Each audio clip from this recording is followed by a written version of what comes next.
আমরা এখন আছি অভয়নগর উপজেলা স্বাস্থ্য কমপ্লেক্সে। আমরা খবর পেয়েছি আমাদের নওপাড়া পৌরসভার 4 নম্বর ওয়ার্ড বেঙ্গল সংলগ্ন এলাকায়, নর্থ বেঙ্গল যেটাকে বলেন, নর্থ বেঙ্গল এলাকার 5 থেকে 7 জনকে কুকুরে কামড়ানো ব্যক্তিগুলো চিকিৎসা নিচ্ছে। চলুন তাদের সাথে কথা বলে জানা যাক। কিভাবে কামড়াইছে এটা যদি বলতেন। রফিকুল ইসলাম, আমি আমার একটা দোকান আছে, দোকানে পিছন ফিরে তাকাইছি আর পিছন দিয়ে আসে আমার কামড়ায় ধরেছে। শুভ নামের এই ছেলেটিকেও কুকুরে কামড়িয়েছে।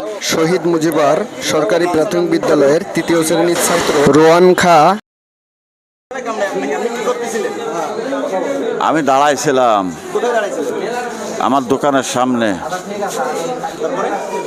এবার ওই সে আমাদের ভাবাজকের হাত ধরে গালের ভিতরে নিয়ে এনেছে। আমি বাম হাত দিয়ে কুকুর জলাই ধরিলাম, কুকুর জলাই ধরে আমি ওই কুকুরই আটকাই ফেলিলাম।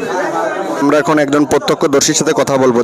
ভাই ঘটনা আমাদের রাস্তার পাশে আমাদের বাসা, তাই আমাদের কাকা বাইরে দাঁড়াইছিল, দাঁড়ালে এবার হঠাৎ করে কুকুর দৌড়ে আসে তার হাতে কামড়া ধরে।